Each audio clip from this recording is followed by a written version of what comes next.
Hey guys, this is Jerry, welcome to the channel. Today we are looking at something I've never done before, a full camper van or motorhome, whatever you want to call it. This particular camper van is called Britz Frontier. I believe this is very similar to the newest Maui, the 6-berth motorhome. They are just coming with a different name, very similar chassis. Only difference is just the age of the vehicle. In terms of this one, this is a 2019. It's based on the Mercedes Sprinter sort of chassis with a built-in motorhome at the back. So we've been enjoying this car or this van for a week, all the way from Christchurch in New Zealand to Auckland. I'm going to return this one by later this afternoon. So I'll do a quick walk around and let you know how the interior everything looks like. So overall on the dimension, the vehicle is over about 2.2 meters wide on the widest area. And the length is over 7.2, I think, somewhere around that. And the height is 3.3. So it is a big van or big car compared to what I've been driven. This is the biggest van or car I've ever driven as well. And yeah, on outside there's nothing to talk about, but I'll go through some things from outside. First thing, you get the menu step for the opening, and you do have a dual sort of doors, if that's so to speak. You have net control, so if you're enjoying something inside, there's no bugs running through. There's a small sort of hole over here that attaches the door, so it's nice. It's not gonna round around. This is manual, by the way, so you just push in to lock it. Apart from that, handle on the side. On the left side, which is the passenger side in New Zealand, we get the fresh water tank. This is about 85 liters, something like that. And then we do have a storage over here. It's quite deep. It's got your outdoor sort of finishes, and this is the waste tank hose, and this is the fresh water hose, and this is your charging cable or wired cable for your caravan plug. So everything's very well finished, even for the age. This car has done about nearly 120 k's on the clock, so still good.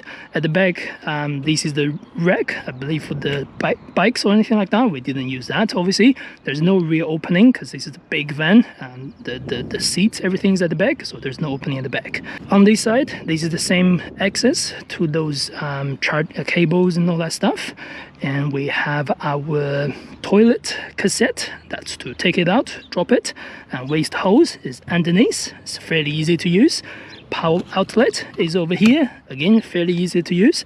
Then we do have a gas, so just one single gas bottle and LPG shut-off valves and all that things. So obviously do make sure this is turned off when you finish or when you drive the vehicle.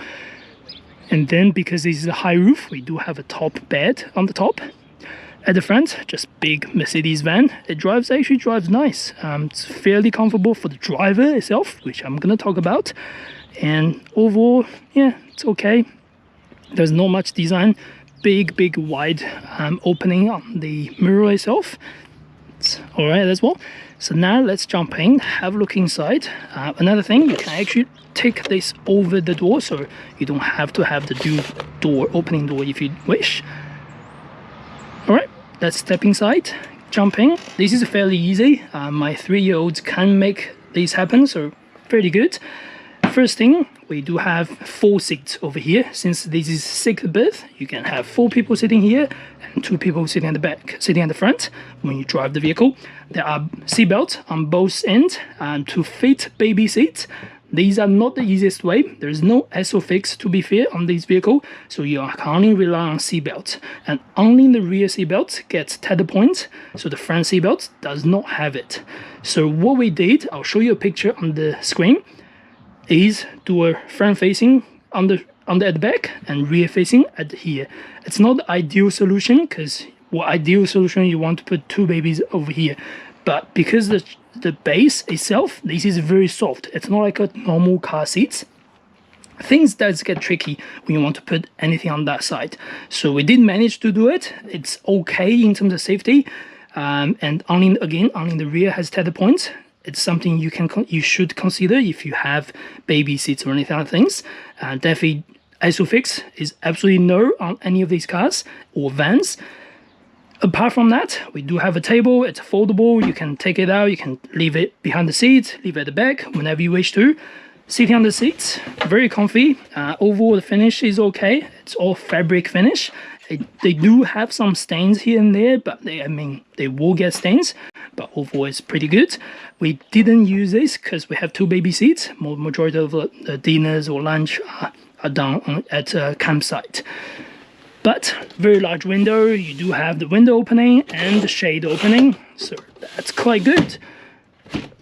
And this one drops down. Obviously, you get the hook on the side. On the top, this bed and the other bed at the back. Obviously this you have to make the bed. But on the top roof, you get a full bed. This is actually same size as the rear one, which again I'll show you that later. This one overall is quite large, but it's limited access. So I guess I was here on the top with my 3-year-old. He was really happy, so active, really happy with the small windows and the top roof windows and all that things. But it's not as comfy as the rear one because the limited access for adults. We do have a big storage over here, some sort of storage for your harness, for your hook, for the awning, and also for the stairs. We do have fixed awning at the back, by the way, for your exterior things. So yeah, not bad. And for all the storage, we do have this sort of lock, so it's not gonna open or bounce around when you open the car. So yeah, overall fit and finish, it's okay. They do provide duvet and blankets and also towels and stuff like that, basic things. On the top, this is our main control for your electronics and stuff like that. And this is the heater, so you want to heat it on, it will switch on for some hours, then automatically switch off, and then switch on for the stove, pump, lights, fridge, and all that things. You want to leave the fridge on pretty much 24/7, but the other things switch on when you need it. There are also rear speakers for the interior speakers. Then the inbuilt speakers in front of it is another one which I will talk about later. Opening the storage on the top, just 2 shelf, same with this one, 2 shelf, but we do have champagne glasses, so handy if you want to use anything. The carbon alarm, if you have a smoke or anything like that, hopefully you never needed to use that. On this side, if we walk back a little bit, this is our kitchen area.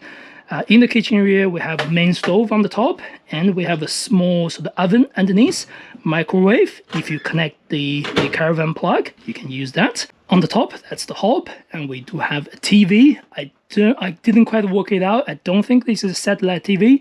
I may only be able to use a HDMI cable or something like that. We didn't use it, so to speak. Underneath, you get quite a lot of drawers for your kitchen things, kitchenware, storage for other things. And they do provide something. Most things are easily to use.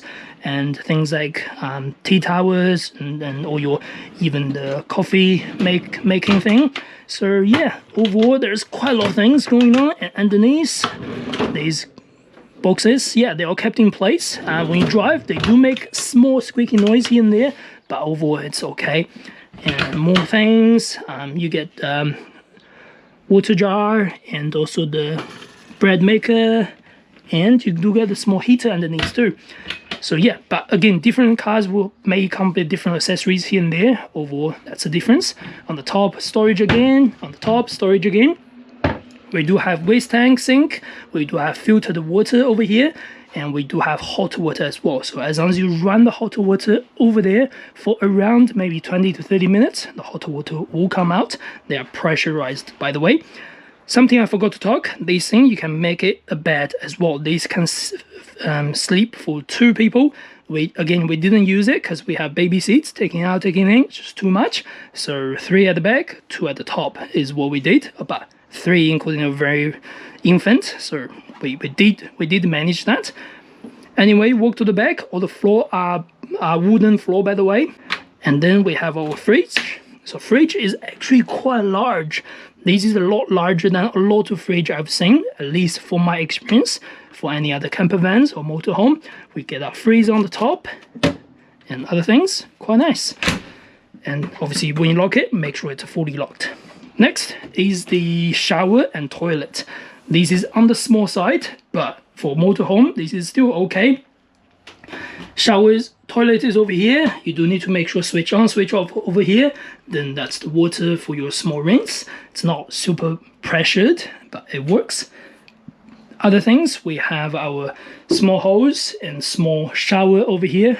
To be fair, we didn't use it. It's our first experience, so we pretty much use the campsite 100% of the time. But you should be able to rely on this when it's hot water. Small buckets provided by Britz for your cleaning, for your other stuff. Next is the full bed at the back. This is considered as a laundry area if you want to just sit there, enjoy your afternoon tea and anything like that. You do have a small hole for your table. You can leave a table, sort of not round but square-ish table in the middle. So very nice for you can sit at pretty much 6 people will be totally fine. At night, you can bring out the floor leave on the top over here, just 2 floor pieces on each side. That allows you to have a full bed. You can take all the side sort of cover out. That will make it 2.1 meters long for this one and 1.45 meters wide for this one. So it's totally fine for, you know, adults. I can stretch my legs and other things even if I sleep. So I find quite comfortable here over here. And then on each side, those windows can open and curtains, all that things. At the rear, you only have a full glass, so that's pretty okay. On the top, storage again on the left, and some storage in the center, which don't have a cover. And lighting, we do have 2 individual lights and lights over here. And on the top, we get the roof lighting and across the car as well. So 3 roof lighting. When you want, you can close this when you sleep. Open the cover for mosquitoes, whatever. First thing, the door opens very wide. It's heavy, and getting in, you do need to get the door handle, then step in. Before we go in, seats wise, pretty comfortable. It's wide, it supports you on the side. You can tilt, you can open it up and all that things. Only small annoying thing, if you want to put every single table that's available for the back, even for the rear, to behind your driver's seat, you do have to go the driver's seat a little bit forward. So that's a small awkward thing, but you can always leave the table a piece on the at the back if you wish to. So that's one thing to notice. Yeah, overall it's quite high, so getting. This is what we find. Very similar to a lot of Mercedes new vehicles. We get a new Mercedes logo, new Mercedes steering, switch on. It's even got the push button start. So this particular screen is definitely not from Mercedes. This is definitely a retrofit New Zealand version. You do have navigation, radio, music, stuff like that. You can connect your Bluetooth for some music. Aircon underneath, just a single zone, and USB charging. This is USB-C, by the way, and they charge the 12-volt socket. Alternatively, I'll walk to the back. I'll show you one more thing. If we go underneath over there, you will see another 2 USB, which you can charge the phone at any time, or power outlet, which is over here. You can only do charging when the when the caravan plug is connected to the electric. Otherwise, if we go back here, there's two more 3-pin household socket again, so quite a few places for you to charge. I believe there are some underneath as well, but they are too hard to reach. Those things is what you need. Going from the cabin to the car, you always have to make sure you watch your head. Then get in. So I didn't quite like this, but it's totally fine. I've got this thing with me. So this is from Carpuride. These companies based overseas, they produce a lot of products like this. If you want something like this, click the link down below. First thing, this is wireless Apple CarPlay and Android Auto. That means through USB, you get a small rack inbuilt at the back. You can actually build this on the screen, somewhere on the center console, wherever you like. I choose to build it over here. Overall, very easy to use. I have access to phone calls, messages, music, all the things, navigation, which is so easy, and they are all done through wireless connection. So I don't need to have my phone inbuilt or connected. As soon as I jump in, leave the phone here, it's connected just like that. The speed is crazy, and you can play different music source as well. So the music can be played through FM over here, or AUX connection, which unfortunately this car does not have, or the speakers itself inbuilt. Overall, very easy to use. I would highly recommend this thing to someone who are going to go on road trips with something different vehicle. If you don't like the screen, you can use this. And the good thing, the connection is a lot faster than a lot of inbuilt screens, and the navigation has on-time traffic on this compared to this much older technology, so to speak. Anyway, the good thing about this is you do have a reverse camera. put on reverse, you can see that camera over here. It's not high resolution, it's not going to be like your car, but it's fine, it's okay to use. The driving, I'll talk about that later. Other things, I'll talk about storage. On the door bin, there are 3 levels. Small storage on the top, another storage, and underneath, heaps of storage. Cup holders on each side, small and big, and then on this side, big. There's no glove box, but there are center console over here, and inbuilt you do have some additional storage over here, but please make sure you don't put something too heavy because it's going to crash into your windscreen in case. And then on the top of the shelf, I hope you can see in the camera, there are also another storage. So storage place, no problem at all. Only thing I do not like is there's no armrest inbuilt to the seats. So your arm on the left is always looking for places and you don't have anything. But on the right, very easy, very nice.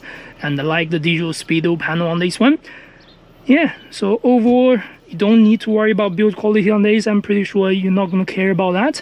This is the car to drive and go and sit and stop and sleep and enjoy. Just like that. Let's get on the drive. Alright, we are good to go. Right off the start, all these camper vans in New Zealand or motorhome in New Zealand are pretty much diesel variants or diesel vehicles. These particular one is based on the Mercedes Sprinter chassis. Sprinter means it's a big van that's able to carry this van. So I believe this is somewhere around 2-liter turbocharged diesel engine. I don't have the exact figure because obviously this is not distributed by the Britz or Maui or THL Group. But overall, yeah, it's not bad. I believe it's got somewhere around 7 to 8 speed automatic gearbox. That means you don't need to change your gears and all that things. Just automatic drive and go. On this vehicle, it's equipped with cruise control, speed limiter settings, so it's going to be fairly easy to drive on the road. While it's on the drive, you can feel the noise from the back, rattling things because the dishes and all that things. This is totally normal. And brake is very spongy feel compared to a car. It's not going to be responsive due to the weight of the vehicle. But on the road, for the driver at least, I did not sit at the back. It's me purely driving at the front, reasonably comfortable. It's nothing to complain for me. The handling, it's a little bit wobbly, of course, due to the weight, due to the height. But it's okay. And visibility is really well because the van sits so high, your seats are so much higher, you do see so many things in front of you. You do have large wind mirrors, large windows, you even have a big window at the back. So visibility is not bad at all. There's no other active safety features, but there is one I really like. It's called crosswind assist. That means if you're driving on motorway, if your speed goes high, and then your let's say there are crosswinds in between, it's gonna bounce you off the line marking lanes or anything like that. Your vehicle actively brake. I believe the outer tires, outer wheels, compared to the wind, so that helps with the balancing of the vehicle. I did kick in a couple times, but yeah, overall it's pretty good.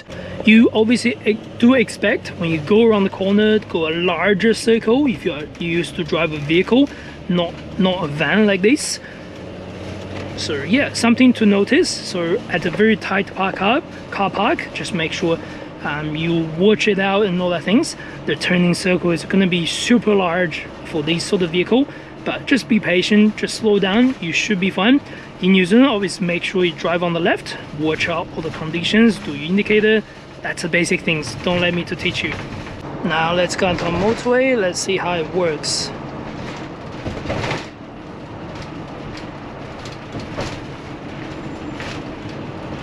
So the turning on this car is very wobbly again, due to the height, the weight, which is understandable.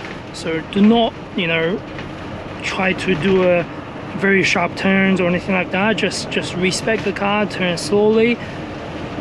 But the good thing is the visibility is so wide, you can see everything around you. So hopefully there will be no danger and things like that when you drive. On the motorway, on flat surface, the road noise is okay. And you get a lot of noise from the back because the kitchenware and things like that, which is normal again. and the car stays. Yeah, when I sit on the driver's seat, I always felt this is very comfortable. Seats are supportive. We got a lot of support because the fabric seats, I actually really like it. And acceleration on the motorway is not too bad. Being a diesel car, you do get a lot of torque on the power drivetrain, and the transmission works totally fine. It does go up and down shift. You even get pedal shifters, which is very helpful when you go up and downhill. Yeah, so overall not bad at all from my experience.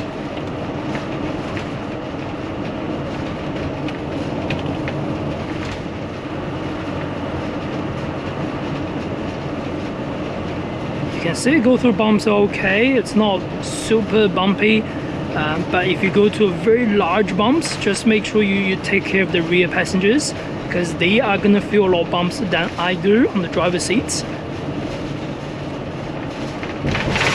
You can feel that at the front, very minimal bump. At the back, very noisy bump, just like that. But that's the thing about campervan. It's totally fine. Motorhome, it's totally fine, just what it is. So yeah, I think that's pretty much all I'd like to talk about in this particular video in terms of driving and stuff like that. I hope you enjoyed the channel. If you do, please subscribe and like. That would be really helpful for the channel. And I hope one day, if you are going to rent something like this, or if you are going to buy something like this, do enjoy it, make the most use of it, like us, and have fun. Thanks for watching. I will see you next video.